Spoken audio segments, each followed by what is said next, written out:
Recording. Good morning, good noon, good evening, wherever time and place you listen to us from. Straight from the 909, it's Mark. Yo. Ali. What up? Myself, Isaiah, and together, that's Hip Hop. Hip-Hop. Please don't forget to like and subscribe and hit the notification bell. It really does mean a lot. Today is this very special episode. We're actually going to cover a submission of one of our local artists who are, and I say local, not as in like just that they're local, but these two that we're about to cover are like serious heavyweight rhymers, MCs. Like, so let me put respect to when I say that. But they so happen to be from the IE, and let me just go ahead and cover them. Hailing from the IE, they come from the group, the OE, which is Over Everything. Cam Archer and Jay Kasai are two of the most dopest MCs that we got out here. Cam Archer with his sharp, articulate, and steeped introspection.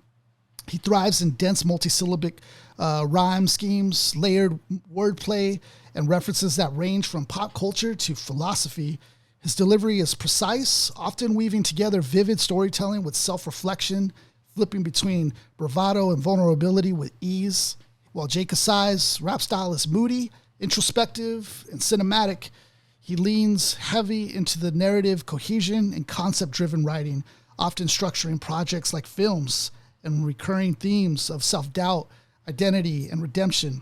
His delivery is conversational yet rhythmic, pulling listeners in and letting them read pages from his diary.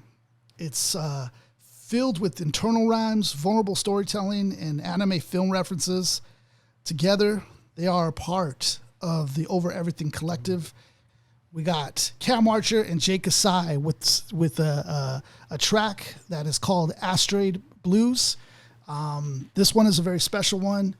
I'm not sure if you guys are up on speed with like Jay Kasai and Cam Archer. Are these names have you guys heard, or is this your first time like hearing these guys? Yeah, for what you mentioned with Jay Kasai on his interview, like I was able to. I'm not only a co-host. I'm actually a subscriber, and actually listened in and actually got in a little bit more in depth to what he is up to and how his rhyme style is. He was able to explain it. You guys did a very thorough interview on that. Yeah.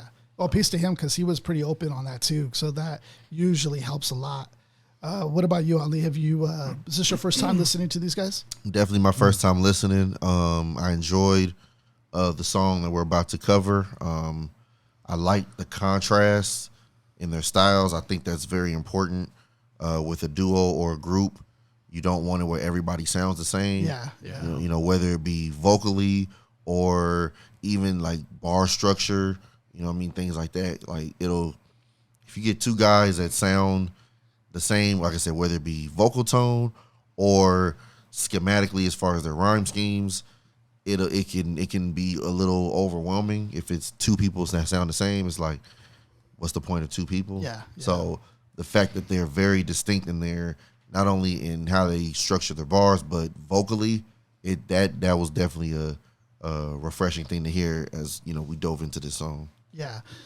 First, just to kind of give a little background for those who don't know, these two have, and that's one thing too, is they're coming from the Dino.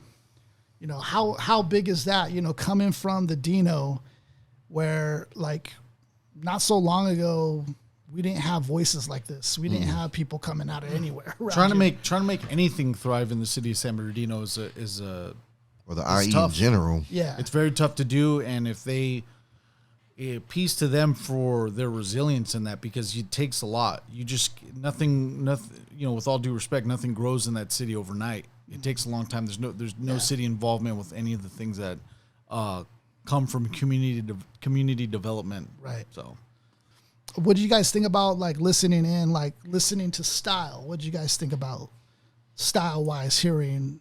I would say for Jay Kasai, it kind of reminded me of Boldy James a little bit. Like just vocally, not necessarily like I'm not trying to say like he biting or anything, but just like the deeper tone in his voice, that it reminded me of Boldy James, especially kind of on those type of beats where it seems like a kind of a like it would fit over like some type of Griselda production. And Bodie James being with Griselda like that, to me, that was the first artist I thought of when I started hearing his verse, which is the second verse. I was like, oh yeah, this kind of reminded me of Bodie James, like super lyrical, dope patterns, but very, you know, kind of monotone and you know, vocally. So I thought that's kind of my compare. If I had to compare Jay Kasai to somebody, it would be Bodie James. What do you think about like Cam Archer style? Oh, Cam Archer to me is like kind of like maybe like Elzai a little bit. He's you know what I mean? that. Like where it's like he can, you know, super technically sound lyrically, but can be vulnerable at the same time. And I think that's something that Elzai is really good at, where he can go from being braggadocious because he's just ridiculously lyrical, but he can also be very vulnerable based on the things he's been through, and he can take that same super crazy patterns and all of that, but he can make it to where, okay, I got something real to say right here. Yeah, I got songs where I could just bar it up, but I actually have something to say here, and I'm going to use my voice and my intricate rhyme patterns still to, you know, share what I've been going through. Yeah. What'd you think, Mark? The way Cam sounds, I was thinking of Blue, MC Blue. Yeah. We also have with Jay Kasai, I don't know if you guys have heard of him, but what's the gentleman's name? J. Cole, a little bit. That's why I got little hints of it. I'm just like, especially when he goes deep in introspection. Yeah, because the intellect is there, like, yeah. In the introspection of it, but I like the fact that Ali did mention the duality of the two, where one is a little bit more lyrical, and then the other one's a bit more down to earth and like can be able to be more. I don't know. Don't want to say conscious, but like the spiritual side of that duo of the two during the song, of course. Yeah. I think that's especially important to bring out here because both of them shine with the beat, with the production, as the overlay. Yeah. I personally think so. Yeah. I just think they're, you know, I didn't tell anybody this on the podcast when we did an interview with Cam Archer, but I told him this in person. When you know, and this is just something that, you know, we experiment with AI and stuff. I had asked AI a question, you know, who around here would be the top 3 guests if you were to pick out of here for the show? And I don't remember the other 2, but one of the top 3 did say Cam Archer. Wow. That was really crazy, I think, for AI to pick that up. I thought that was a huge compliment, and I told him that in person. Yeah. But I didn't say that on the show. Peace to Jay Kasai for, you know, not only being an MC, but this guy is somebody who is a bridge builder, who connects MCs across all over the IE, whether it's collabing on a track, on a record, or doing the Only Empire Now event, which is recognizing artists from the IE, Right. which is huge. So such an incredible thing to honor and recognize and make it like it carries weight winning one of these awards. That's really he doesn't have to do that. No, like that is a lot of work and a lot of money to sacrifice to put people on like that and to make it so real and time. I just want to give him, you know, the salute because not only is he still making albums, but he cares about this thing and wants to make a platform where you could come out of Rialto, or you could come out of the Dino, come out of Ontario, wherever, and like you can actually build up your resume here, you know, which wasn't a thing. So Right. Peace to them on that. I don't know. Did you guys heard about those award shows, right? Have you guys heard about those or seen? Well, yeah, those? that was the one that they gave they gave a list of the 50 best MCs in the Inland Empire, and the other 500 wanted to find a way onto that list. It went viral. It went viral. All for the wrong reasons of like you're missing so and so. Yeah, you forgot this person in the garage. That Yo, where am I at? Like people who haven't even recorded a record. Yeah. Like, you're missing Sleepy Joe out here in the freaking suburbs of. Yeah, there was the who's who of who should have been on the list and who is this guy. So everyone was like, who? It was a bunch of owls in the chat. But yeah, so we've heard of that thing, and it's a good point that you bring up with that, because the first thing that comes to my mind when you mention, oh, this is the Inland Empire centered award show, is where was this a couple of decades ago when, you know, before social media, when it actually would have been more homegrown. Yeah. But since it's in the digital landscape, its expansion reaches from our show to far further out. Yeah, further Europe. Out. It will reach further out automatically. It's not a bad thing that happens, but now it's like people are going to interpret it as it being watered down, and it's not. It's something that's needed, that has been so wanted for a long time. And the fact that it's here and everyone's like, yeah, now people get recognized. The vets finally get recognized. For the people who should have been recognized decades before finally get recognized, which is awesome. It's extremely important, but it shows also that there's only a few far in between where people actually support the IE as a whole. Yeah, we only had a couple people mention it. I can name how many times the IE was mentioned in hip hop history, like 5 times. Yeah. Maybe even less. And now we have like 5 times within a year. On the big exactly. So it's extremely important to have an award ceremony like that. And it's going to cost every which way, financially, your mental capacity. Yeah. But it's very important to have, and it's cool that they're the flag bearers for that. Yeah. You know, that you got to be. Asteroid Blues. So this is going to be off of a project that they have up and coming. And the project, let me pull that up. While I pull it up, this is one track off of that project called 909 and Heartbreak. And it all is fitting, right? Play off 808 and Heartbreak. Yeah. 808, 909. That's dope. Heartbreak. Yeah. Very clever.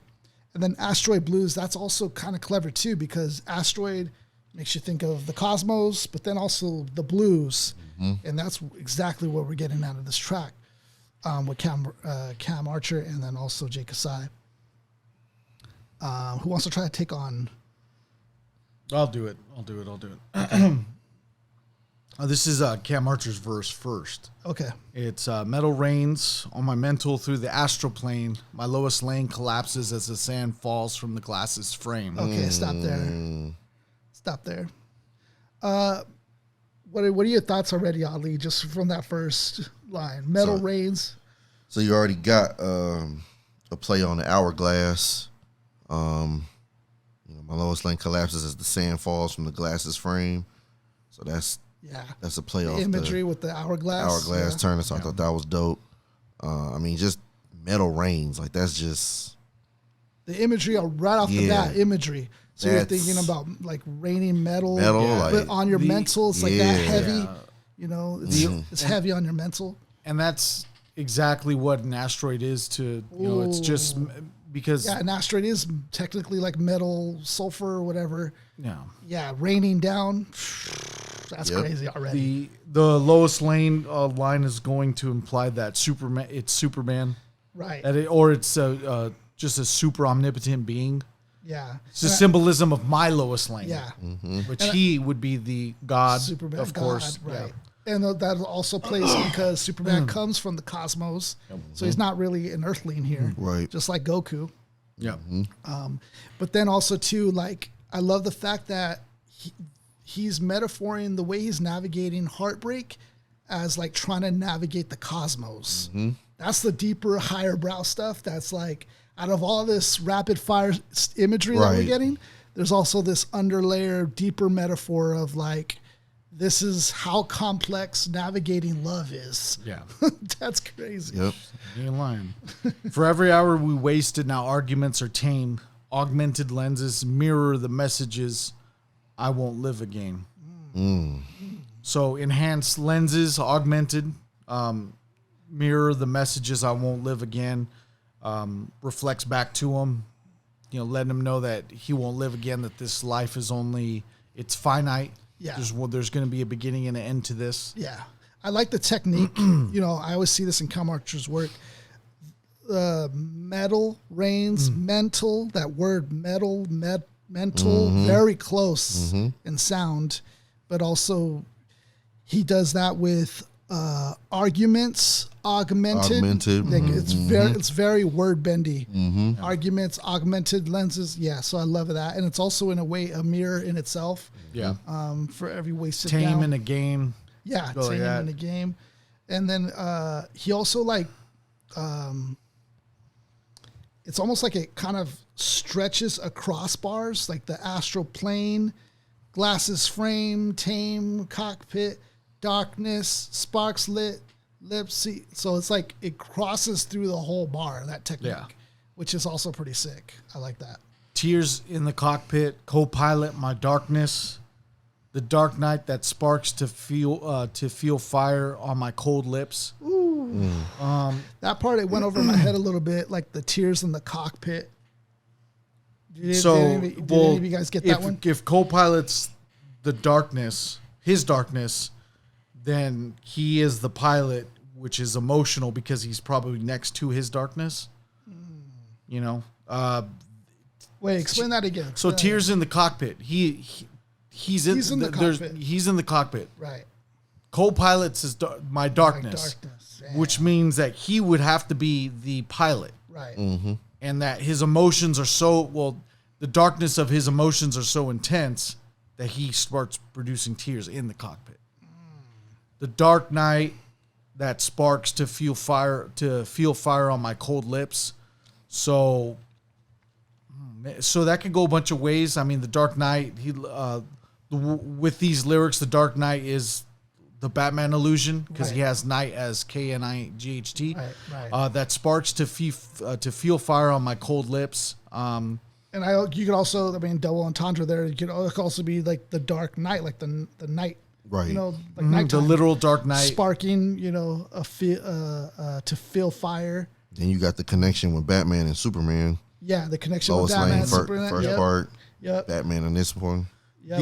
And then also too, a lot of times, the Dark Knight is the pilot in his, Batmobile, right? The Batwing, Batwing. And there's also darkness with him too, layered in Batman, but also emotion too. Yep. Because Batman has two sides of him, right? He has Bruce Wayne, he has but then he has the emotions from his lost parents and love and all this emotion, but then also he has a darkness to him. Yeah. But then fire to my cold lips, that also too is pretty sick. Yeah. So that's another play on to how cold this night is. There were the cold lips, but the Dark Night is so intense that it sparks, so he can feel fire upon it. Right. Spitting fire. Yeah. And perched as I lurch through bounties and through the plot thick, the knots isn't. So perched, like Batman would be perched on top of a building. I lurch through bounties and through, and though the plot thick, the knots isn't. There's a thick plot to go through as he's perched on top, but the knots isn't. So the money isn't as thick as the plot is. Oh, man. And I like the internal rhymes there, like perched as I lurched through bounties and through the plot thick, the knot isn't. So I like that. I like the internal rhymes, which is really crazy because not only is you got layers of these metaphors of these like freaking Easter eggs, multi-syllabic rhyme schemes, but then also the internal rhymes. Like that's a lot of layers to a cake here. It's a demon hard to forgive, man. These stars vicious. So still with the asteroid in the the outer space illusion of the song. Yeah. She broke my heart. Guess we should start with this.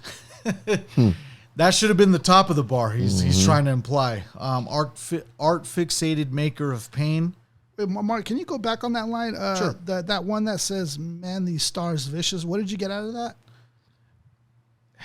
Is a demon hard to forgive? Man, these stars vicious. Upon looking at the reflection of a star, he's pondering, is a demon hard to forgive?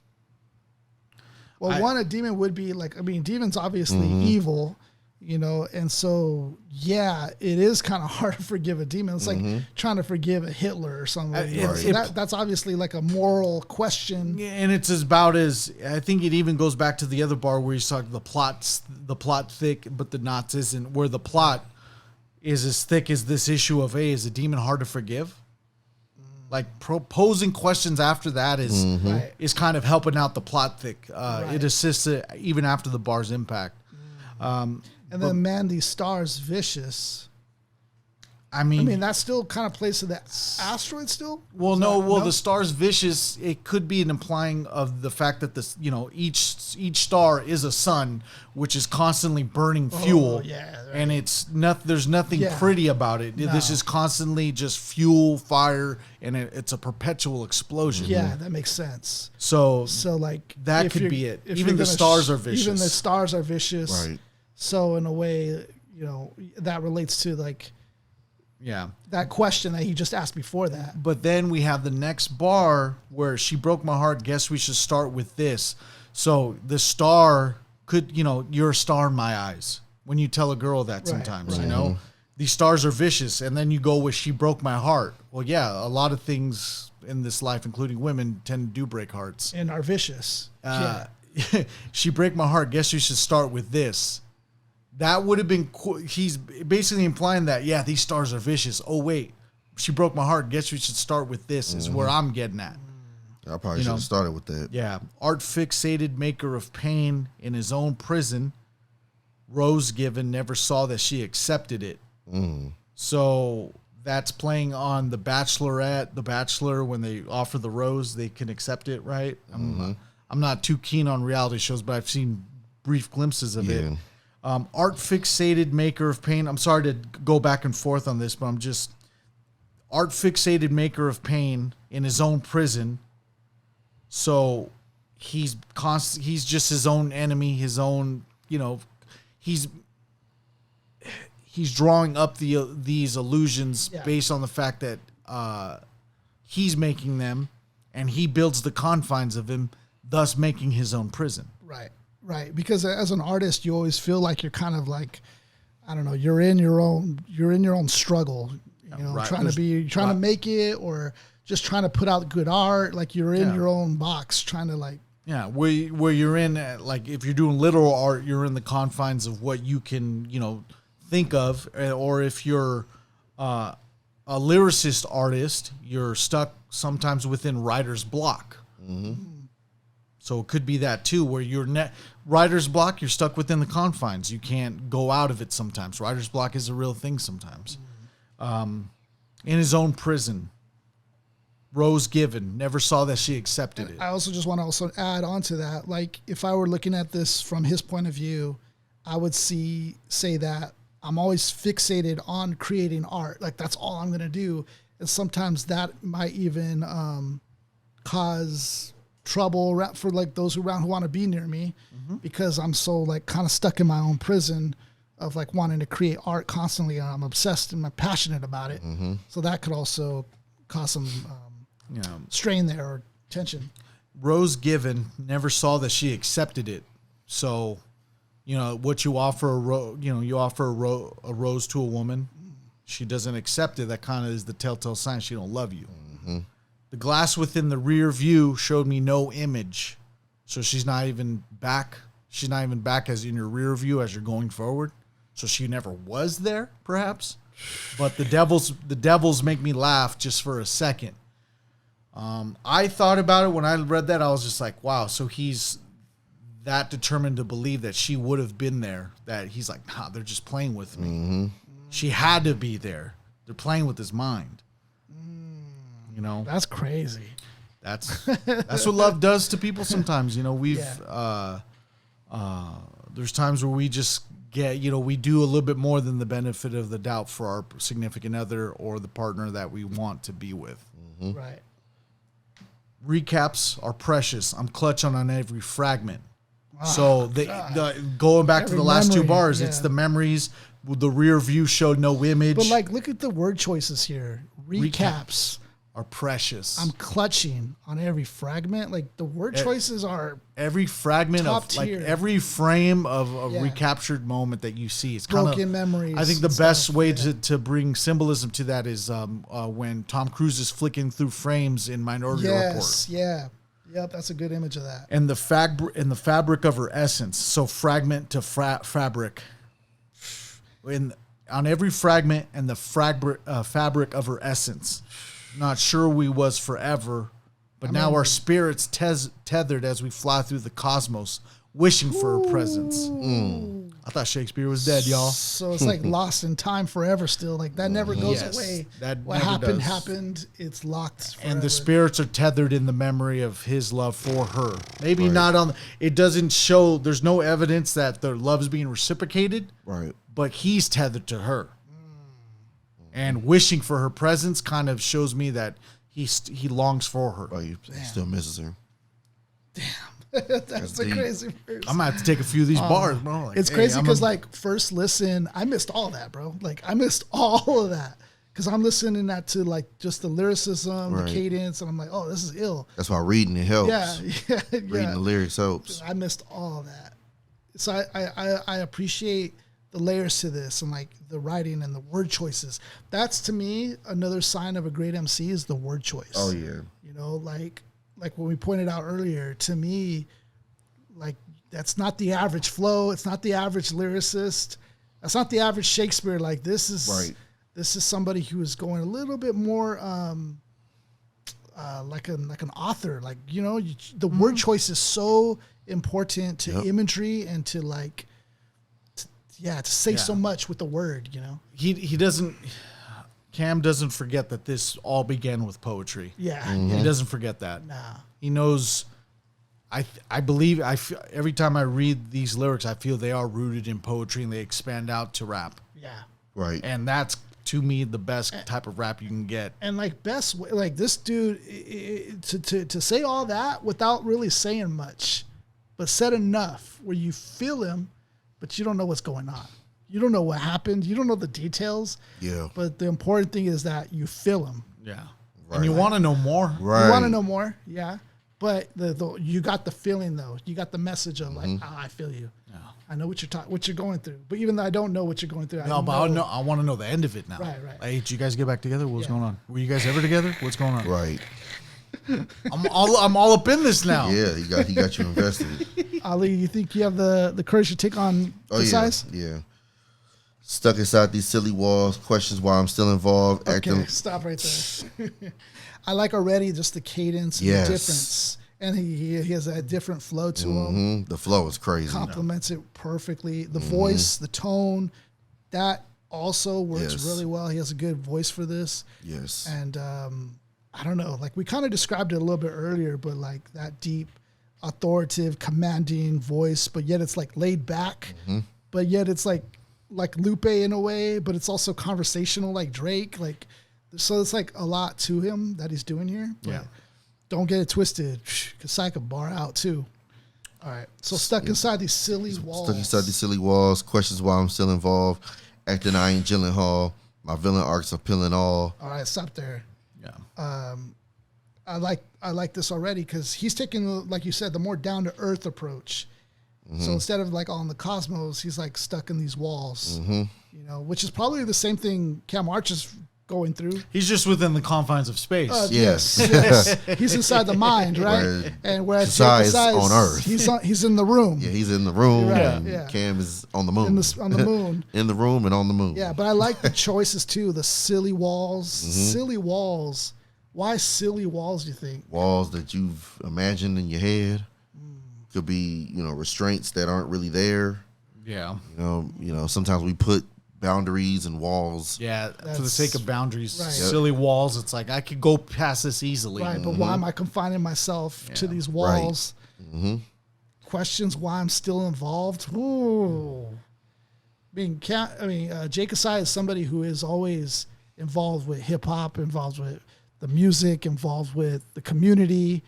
I mean, to question why you're still involved, or even like with love, because the Yeah. theme here is love.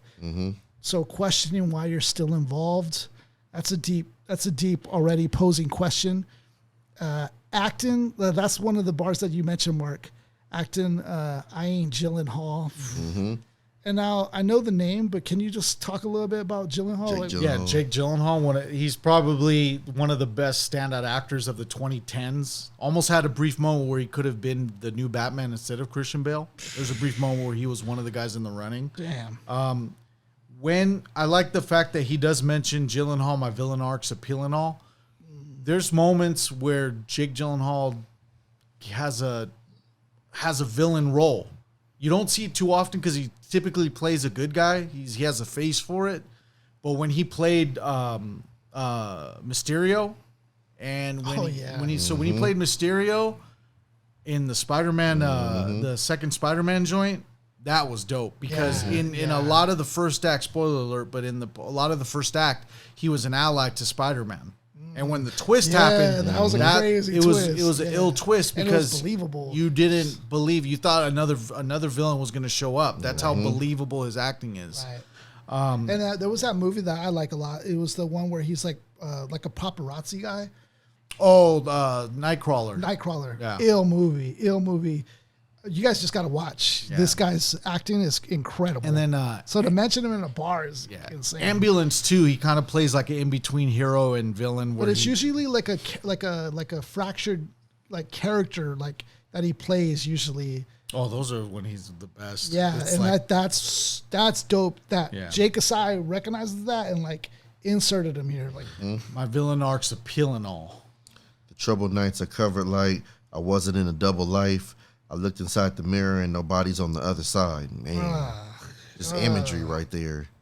Soulless. Mm-hmm. So like the last people that are without a reflection are vampires because vampires have no soul. Right. So he is soulless in himself. Mm-hmm. Jazz in the background is such an entendre.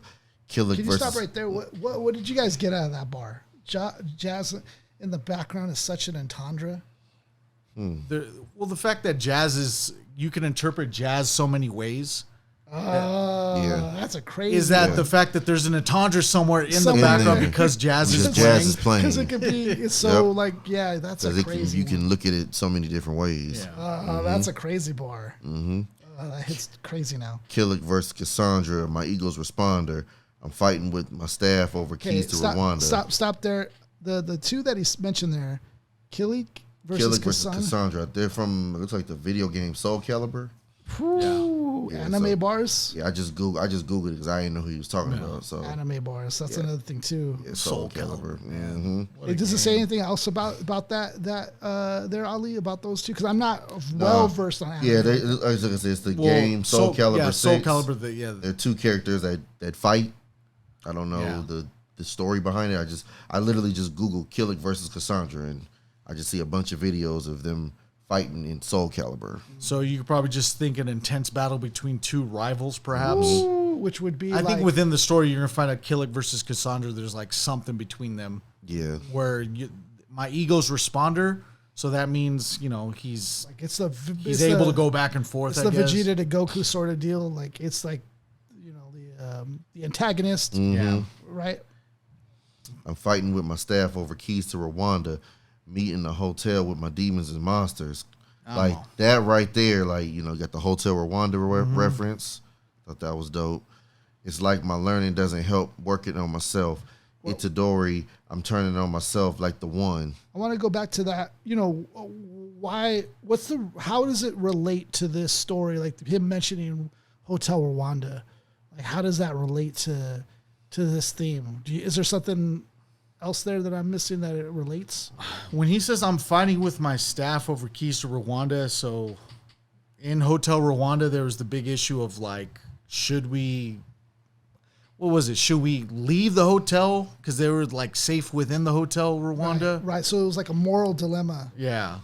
And me in a hotel with my demons and monsters. So now it's okay, well, the people that are in here safe now they still have to deal with demons and monsters. Meet in a hotel with my demons and monsters because now when he says Rwanda's now infamous with the movie Hotel Rwanda. Right. So keys to Rwanda, meet in a hotel with my demons and monsters. Come on.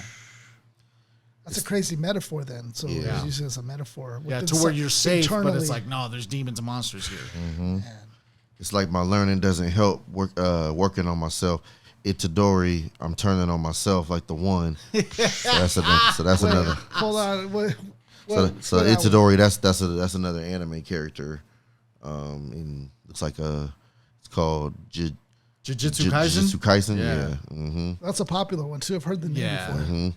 So, well, why'd you laugh, Mark? What was your reaction? Why was your reaction? reaction? I'm turning on myself like the one with Jet Li. I like how he's explaining the movie, and then he's like, yeah, the one, with Jet Li. Jet Li, yeah. But the one it's basically Kung Fu Highlander, where it's multiple universes, and all have a different character. There's a different mark in this universe, and if I kill that mark in that universe, I become stronger. So he's like, I'm turning on myself like the one with Jet Li instead of working on my stealth. Jay, stop it, man. It's a good flick. It's a good Kung Fu flick. The one's dope. With Jet Li, instead of working on its stealth, I'm greedy, which means I'm chasing after versions of myself. Yep. So he just explained that. He just explained it, yeah.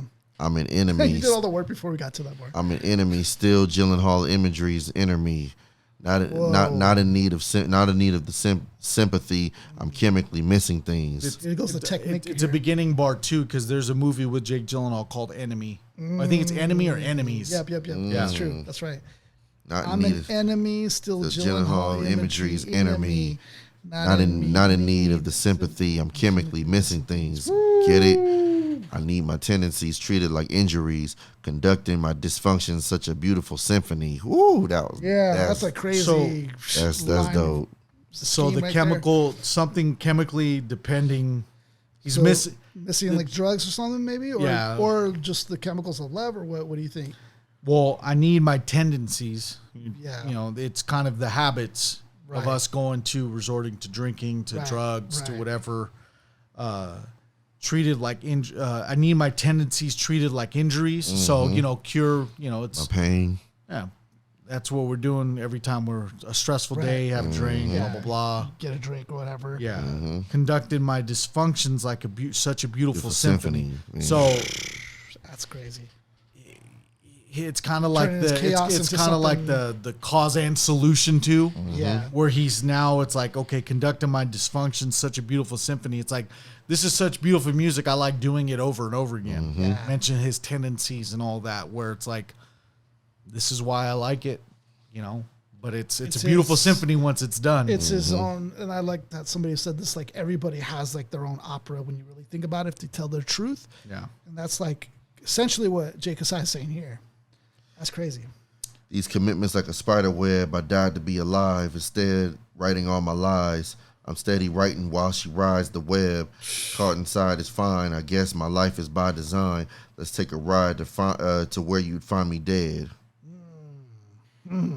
So these commitments like a spider web. So relating it to like being in a web. Yeah, and a good metaphor with spiders is the webs we weave in life. I died to be alive instead of writing all my lies. I'm steady writing while she rides the web. So it's, this is the life he constructed, the web. Right. And she's riding on the web. Caught inside is fine. I guess my life is by design. Well, the life is the web you created, which you designed. Yep. And I died to be alive. I mean, that's like saying like I kind of stepped away from this to really find myself instead of trying to right my wrongs or right my lies. I chose to leave it and really find myself in a way. And I don't know if this is a Charlotte's Web bar, because I do know that I remember in Charlotte's Web, Charlotte makes one more web and then just goes off into the cut and dies. Oh. Because I remember that, like, the Wilbur, the pig, was like, oh, where are you going, Charlotte's like, I got to go here. And then she just dies. It probably is. That's old school bar, though. Yeah. That's old school bar. That's a crazy bar right there. Charlotte's Web is back. Steady riding while she rides the web. Yeah. While she rides the web is like scrolling on the web and stuff, like the internet web, too. Like, I guess he could be doing an innuendo there. Well, with the tale that he tells, he's writing like lyrics while she's riding the web, like looking on her phone. he's like writing down lyrics. So he's doing the contrast of what the relationship's like. Maybe we're going all deep, and then it goes surface. When it goes surface level, that does make sense. You're correct. Mm-hmm. Caught inside is fine. I guess my life is by design. It's the environment he created. Yeah. Like he says, it's all by design. You know. Yeah, and that's great. I was just thinking about like how webs are, like, you know, if you look at a web, it's like a crazy ass design too. Mm-hmm. So if you look at it that way, even a web is by design. There's a design to it, so that's also crazy. But yeah, bar heavy, man. And all in all, like, what would you say you get out of this meaning here? What are these two guys are talking about?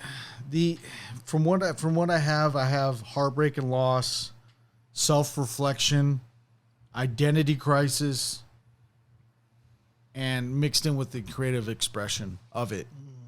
Because there's a lot of loss in here. Heartbreak. Dependency, and self-reflection, but there's a lot of times where upon that reflection he doesn't see anything.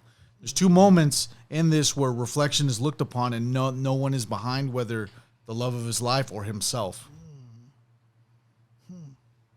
So it's a very deep look, and it's like there's nothing to see, and it's soulless. I like the perspectives. Like, you have Cam Archer, who's taking the space, like, very external perspective. What? No. I'm saying I just thought about it too. Soul Calibur. So the game Soul, he picked those two characters for the sake of the soul. So his ego. Let's go back to it real quick. Let's do some OT on this. That's crazy. Hold on. Itadori. Killick versus Cassandra. My ego's responder. So the souls are fighting. Mm-hmm. The two souls within himself. And we almost missed that, but good looks. But that's a good catch. thing. That's it. I was like, wait, the game he's playing is Soul Calibur. Mm-hmm. Yeah. So it's the Crazy catch. You know, it's either his soul fighting himself. Right. You know, it's just the battle of the soul. And what a lot of souls in here. What I was saying is I like the perspectives. Like, you have Cam who's doing this very external perspective, like taking you into the cosmos of, you know, navigating like that. Well, Kasai is internalizing everything and giving you the struggle, you know, wrestling with his ego, wrestling with identity, wrestling with self-destruction, where Cam is giving you like metaphors, like very exponential, like loneliness, and space can feel lonely too. So that's crazy that they're also referencing that as blues, because they can feel lonely out there. Like, imagine like you get blasted in space, like you'll feel lonely real quick. Oh yeah. So that's also really crazy. What are you getting out of here, Ali?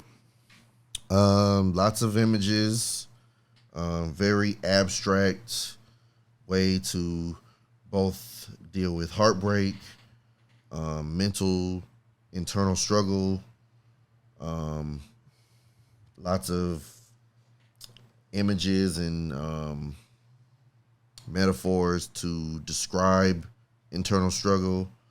Again, I like the anime and video game references. Yeah, it's like, that's cool. If you know, you know. Yeah, it is like that too. I like stuff like that. But it's like, the thing is, if you know, man, that bar's gonna hit. That bar so hits. Crazy. Yep. Yeah. If you don't know, it goes over your head, and it's what it is. Let us know in the comments too, like how that bar hits. Really you play Soul Calibur, you know what he's talking about. Yeah. If you watch that anime where he mentions Itadoro, like you know what he's talking about. Yeah, because it's like, okay, in the Dragon Ball Z world, I could say Vegeta, and the average person won't get what that means unless you've seen it and you know through all the character development and stuff that went into that character. Correct. Like, so I'm sure there's also that deep resonant feeling that you get when you mention these characters as well on top of that.